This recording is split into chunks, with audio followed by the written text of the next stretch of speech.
Beberapa hari yang lalu, aku bareng teman-teman muslimku nongkrong di sebuah kafe. Kita ngobrol, diskusi, ya biasalah. Anak-anak muda kan hobinya nongkrong, diskusi, atau ngumpul-ngumpul dan sebagainya. Waktu itu kita lagi membahas mengenai fitnah, karena temanku waktu itu difitnah sama temannya yang lain. Dan ketika lagi membahas fitnah, ada satu temanku mengatakan begini, "Bro, tahu nggak bahwa ternyata lebih baik tuh kita membunuh ketimbang kita memfitnah." Loh, kaget dong diri ini. Kenapa bisa membunuh lebih baik daripada memfitnah? Kemudian teman muslimku ini kasih ayat di dalam surah Al-Baqarah ayatnya yang ke-191. Berkata begini, "Waqtuluhum," dan bunuhlah mereka, "haitsu," di mana saja, "saqiftumuhum," kamu jumpai mereka, "wa akhrijuhum," dan usirlah mereka, "min haitsu," dari mana saja, "akhrajukum," mereka mengusir kamu. Dan ini konteks dari pembahasan temanku mengenai fitnah. Wal fitnatu, dan fitnah, asyaddu, lebih besar, minal qatlih, daripada pembunuhan. Jadi menurut Al-Quran yang diyakini oleh temanku ini, fitnah lebih kejam daripada pembunuhan. Dimana kalau dibalik kalimatnya adalah pembunuhan lebih baik daripada fitnah. Dimana hal tersebut membuat otakku pusing dan puyeng, bagaimana bisa pembunuhan lebih baik daripada fitnah. Pembunuhan itu merenggut nyawa orang, fitnah tidak merenggut nyawa orang. Bagaimana bisa fitnah lebih kejam daripada pembunuhan? Kemudian temanku yang muslim ini terus meyakiniku bahwa fitnah lebih kejam daripada pembunuhan. Dia terus bilang sampai aku bilang stop. Karena aku seorang Kristen, aku tidak percaya fitnah lebih kejam daripada pembunuhan. Karena apa? Karena aku tidak percaya Al-Quran adalah firman Allah atau firman Tuhan. Kemudian teman muslimku bilang begini, "Kenapa sih kamu tuh orang-orang Kristen nggak percaya Al-Quran sebagai firman Allah atau firman Tuhan?"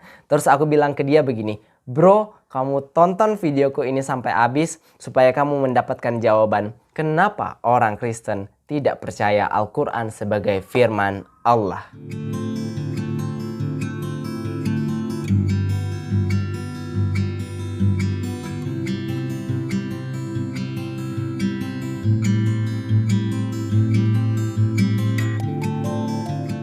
Shalom alaikum bismillahirrahmanirrahim. Assalamualaikum warahmatullahi wabarakatuh. Halo, perkenalkan, namaku Enrico Terlaki. Aku seorang YouTuber apologet Kristen yang siap untuk membela iman Kristen. Pada kesempatan kali ini kita akan membahas mengapa orang Kristen tidak percaya Al-Quran sebagai firman Tuhan atau firman Allah. Di video kali ini aku menyediakan dua alasan kenapa kita sebagai orang Kristen tidak mempercaya Al-Quran sebagai firman Allah. Langsung saja kepada alasan yang pertama. Alasan yang pertama kenapa orang Kristen tidak percaya Al-Quran sebagai firman Allah, karena kalau kita percaya Al-Quran adalah firman Allah, maka otomatis kita percaya Muhammad adalah Nabi Allah. Orang Kristen dimanapun jelas tidak percaya bahwa Nabi Muhammad, Nabi orang Islam, adalah Nabi dari Tuhan atau Nabi dari Allah.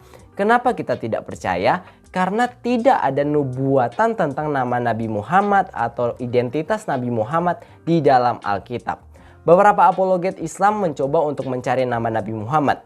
Contohnya mereka katanya menemukan di dalam Kidung Agung 5 ayat 16 kata Muhammadim yang cocok untuk nama Muhammad. Di mana hal tersebut jauh untuk dipertanggungjawabkan secara akademis.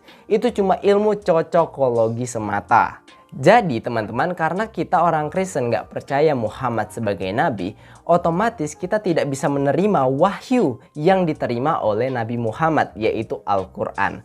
Kalau nggak percaya Muhammad sebagai Nabi, kita juga nggak akan percaya bahwa Al-Quran adalah firman Allah. Itu alasan yang pertama. Alasan yang kedua kenapa kita tidak percaya Al-Quran sebagai firman Allah, karena beberapa narasi di dalam Al-Quran ternyata sama dengan narasi-narasi dalam Injil-Injil palsu atau Injil-Injil apokrifa yang kita tolak bahkan sebelum ada Al-Quran. Contohnya, kisah mengenai Isa Al-Masih, Isa alaihi salam yang lahir di bawah pohon korma, ternyata merupakan kisah yang sama yang ditulis dalam Pseudo Gospel of Matthew pasalnya yang ke-20 mengenai kelahiran Isa di bawah pohon korma. Dan Injil tersebut, Pseudo Gospel of Matthew, sudah kami tolak bahkan sebelum ada Islam. Kami tolak kenapa? Karena secara histori, secara geografis, secara bahasa, secara penulisannya, tahun penulisannya dan sebagainya, itu tidak memenuhi kriteria yang telah kami tentukan. Dan itu tidak cocok teman-teman. Artinya tidak bisa dipertanggungjawabkan secara histori, secara geografis, secara bahasa dan sebagainya. Penulisnya juga tidak bisa dipertanggungjawabkan. Oleh karena itu kita menolak Injil-Injil apokrifa atau Injil-Injil palsu ini, yang memuat salah satunya kisah kelahiran Isa Al-Masih di bawah pohon korma. Nah, kemudian pada tahun 600-an sampai 700-an, Al-Quran muncul dengan narasi yang sama, yaitu Isa lahir di bawah pohon korma.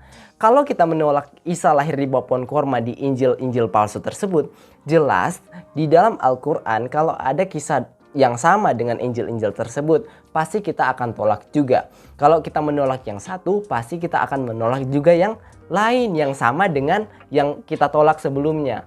Oleh karena itu, alasan yang kedua kenapa kita menolak Al-Quran sebagai firman Allah, karena beberapa narasi dalam Al-Quran ternyata merupakan narasi yang sudah lama ditolak oleh kita sebagai orang Kristen. Nah, itu saja dua alasan kenapa kita menolak Al-Quran sebagai firman Allah. Memang kita antara Kristen dan Islam itu banyak perbedaan. Dan beda pendapat itu biasa teman-teman. Yang nggak biasa itu memaksakan pendapat. Shalom alaikum Beshem Yesua Masih. Assalamualaikum warahmatullahi wabarakatuh. Salam sopan santuy. Dadah.